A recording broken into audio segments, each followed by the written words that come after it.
नमस्ते, I am जेविन doctor सपना Gehlot and my session is on Ambedkar के सामाजिक विचार या सामाजिक न्याय। डॉक्टर भीमराव अंबेडकर के संपूर्ण चिंतन का केंद्रीय विषय भारत की समाज व्यवस्था। उन्होंने अपने छात्र जीवन के प्रारंभ से ही उस अमानवीय भेदभाव, घृणा, अन्याय एवं अपमान को सहा जो तत्कालीन भारत में एक अस्पृश्य बालक के अस्तित्व के साथ जुड़ा हुआ था। इन कटु एवं अपमानजनक अनुभवों के साथ उनके सामाजिक चिंतन की प्रक्रिया प्रारंभ हुई। उनका मत था कि अस्पृश्य जातियों को प्रति स्वर्ण जातियों के अन्याय एवं दुर्व्यवहार का मुख्य स्रोत भारत के इतिहास, हिंदू धर्म एवं संस्कृति में निहित था। अंबेडकर को सामाजिक चिंतन का आधार उनकी आदर्श एवं न्यायपूर्ण समाज की अवधारणा है, जो पाश्चात्य उदारवादी लोकतांत्रिक दर्शन से प्रभावित थी। अंबेडकर के सामाजिक चिंतन के दो पक्ष हैं। सामाजिक न्याय की दृष्टि में भारतीय हिंदू समाज व्यवस्था के दोष और दूसरा सामाजिक सुधार यानी परिवर्तन संबंधी कार्य में प्रयत्न। तो सबसे पहले हम देखते हैं कि भारतीय समाज व्यवस्था के दोष दलितों एवं स्त्रियों के दयनीय एवं असहाय स्थिति के रूप में देखा जा सकता है। उन्होंने स्त्रियों की दुर्दशा पर काफ़ी विचार किया और इसका मूल कारण जाति व्यवस्था एवं शास्त्रों की पुरुष प्रधान समाज संबंधी अनुदार दृष्टि को बताया। वर्ण व्यवस्था का विरोध किया, जो मूलतः अनुदार एवं अन्यायपूर्ण थी। चतुर्वर्ण सिद्धांत मूल धर्म का अंग नहीं है, वैदिक धर्म का अंग है और न उसके द्वारा मान्य ही है। अतः बाद के धर्म ग्रंथों ने शूद्र वर्ण को जो मान्यता दी है और उनके प्रति आचरण के जो अमानवीय नियम दिए हैं, वह सब वैदिक धर्म की दृष्टि से अधार्मिक और इसलिए अमानवीय भी है। शूद्र वर्ण की उत्पत्ति प्रथम दो वर्गों के आपसी संघर्ष से हुई है। प्रारंभ से ही क्षत्रियों में एक ऐसा वर्ग रहा जिसके ब्राह्मणों के वर्चस्व एवं नेतृत्व को स्वीकारने के स्थान पर उन्हें चुनौती देना उचित समझा। अंबेडकर का मत है कि आधुनिक शूद्र वर्ण दलित समाज इसी ब्राह्मण विरोधी प्राचीन क्षत्रिय वर्ण का मूल भाग है।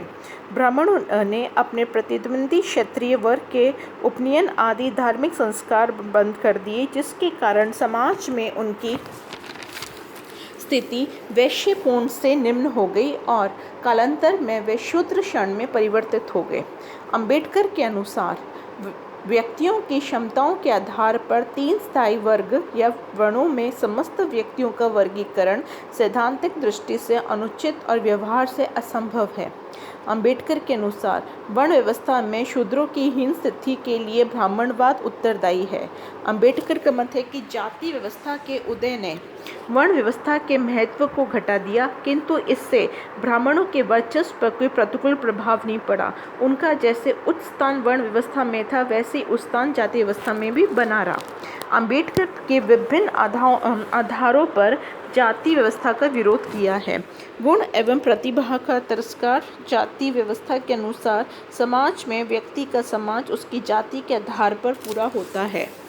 जाति धर्म अथवा जाति की आचार संहिता के रूप में अनेक कुप्रथाओं एवं रूढ़ियों का पालन करने के लिए बाध्य होता है, जैसे मृत्यु भोज, बाल विवाह, छुआछूत इत्यादि। जाति व्यवस्था की मान्यताओं के अनुसार किसी एक ही उपजाति के सदस्यों के बीच विवाह संबंधों को सर्वोत्तम माना जाता है। इससे जहाँ संपूर्ण हिंदू समाज की एकता में बाधा आती है, वहाँ अनेक बार इन सभी जातियों के पारिवारिक जीवन में भी सुख शांति में भी कमी आती है। जाति व्यवस्था के अंतर्गत प्रत्येक व्यक्ति के सामाजिक अधिकार एवं कर्तव्य उसकी जाति के अनुसार निश्चित होते हैं। इस प्रकार जाति व्यवस्था एक पिछड़े, अनुदार एवं बंद समाज की संरक्षक सिद्ध होती है। जाति व्यवस्था के अंतर्गत प्रत्येक व्यक्ति अपने आनुवंशिक अर्थात जातिगत व्यवस्थाओं को अपनाने के लिए बाध्य होता है, चाहे व्यवसाय उसकी आकांक्षा व रुचि के अनुरूप नहीं हो। जाति व्यवस्था परंपरागत अर्थव्यवस्था के आधुनिक अर्थव्यवस्था में परिवर्तित होने की प्रक्रिया में बाधक बनती है। जाति व्यवस्था समाज में सहयोग, बंधुत्व व एकता की भावना के स्थान पर जातियों के बीच द्वेष, कलह एवं फूट को जन्म देकर समाज के मूल आधार को कमजोर करती है। जाति व्यवस्था के कारण संपूर्ण हिंदू समाज में संगठनात्मक एकता कमजोर हो गई है। जाति व्यवस्था ने हिंदुओं को सभी सामाजिक एवं राजनीतिक मामलों में अपनी जाति को केंद्र में रखकर विचार करने का संस्कार किया है।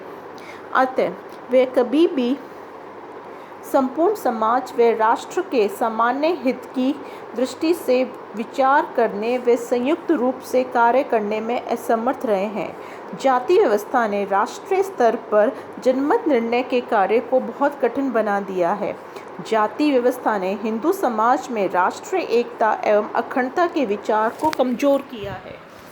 जाति व्यवस्था लोकतांत्रिक प्रक्रिया को दूषित करती है। सामान्य हिंदुओं की जातिगत भावनाओं को केंद्र में रखकर मतदान करता है। अस्पृश्यता की प्रथा न केवल अस्पृश्य जातियों को अति निर्बल बनाया है, अपितु इसके संपूर्ण हिंदू समाज की एकता एवं शक्ति पर भी प्रतिकूल प्रभाव डाला है। अंबेडकर के अनुसार पारिवारिक एवं सामाजिक जीवन में स्त्रियों को पुरुषों के समान अधिकार प्राप्त होने चाहिए। उन्होंने हिंदू समाज में स्त्रियों की स्थिति में सुधार के लिए हिंदू कोड बिल के माध्यम से गंभीर प्रयत्न किया, जिसकी स्वर्ण जातियों की अनेक प्रभावशाली पुरुषों द्वारा आलोचना की गई। अब इसके सामाजिक सुधार। अंबेडकर का मत है कि अस्पृश्य जातियों के प्रति संपूर्ण अन्याय का अंत तभी किया जा सकता है जब हिंदू धर्म के अनुदारवादी सिद्धांतों में आधारभूत परिवर्तन किया जाए और इसकी कुप्रथाओं के चलन वो शक्तिपूर्वक रोका जाए। अस्पृश्यता के अंत के लिए जाति व्यवस्था व वर्ण व्यवस्था का पूर्ण विनाश अनिवार्य है।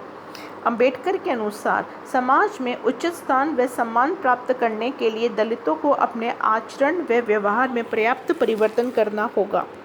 शिक्षा, संगठन व संघर्ष 3 प्रमुख स्वावलंबी साधन हैं। उन्होंने शिक्षा, संगठन व संघर्ष में ऐसे 3 प्रमुख साधन सुझाए जिनकी मदद से दलित वर्ग अपने संघर्ष में सफल हो सकता था और स्वयं अपने भाग्य का निर्माता बन सकता था। अंबेडकर ने दलितों के उद्धार के लिए एवं उत्थान की दृष्टि से राजनीतिक एवं प्रशासनिक सत्ता के महत्व को स्वीकारते हुए इनमें दलितों की भागीदारी की मांग प्रस्तुत की। अंबेडकर ने भारतीय प्रशासन में दलितों के लिए आरक्षण की मांग की ताकि उन्हें प्रशासनिक सत्ता में समुचित भागीदारी प्राप्त हो सके। अंबेडकर ने आगे चलकर ये विचार व्यक्त किया कि धर्मांतरण से उनका आशय भारत भूमि से उत्पन्न किसी धर्म को ग्रहण करने से ही है। उन्होंने विभिन्न धर्मों के अध्ययन के पश्चात बौद्ध धर्म को अपनाया उचित समझाया। उन्होंने 14 नवंबर 1956 को नागपुर में अपने लगभग 5 लाख समर्थकों के साथ बौद्ध धर्म की दीक्षा ग्रहण की। अंबेडकर ने हित प्रधान आर्थिक नीति का समर्थन किया। संविधान सभा की संविधान प्रारूप समिति के अध्यक्ष के रूप में अंबेडकर ने आधुनिक भारतीय संविधान के निर्माण में महत्वपूर्ण भूमिका निभाई। डॉक्टर अंबेडकर दलित समाज के लिए संघर्ष करने वाला अद्भुत योद्धा थे। 20वीं सदी में भारत के दलित वर्ग के लिए उन्होंने जो काम किया या कार्य किया उनका कोई उदाहरण नहीं है। मतलब कोई बता नहीं सकता, आप कह नहीं सकते कि उन्होंने कितना कुछ काम किया है या उनका सोशल वर्क कितना था। इसी आधार पर उन्हें दलितों का मसीहा कहा जाता है।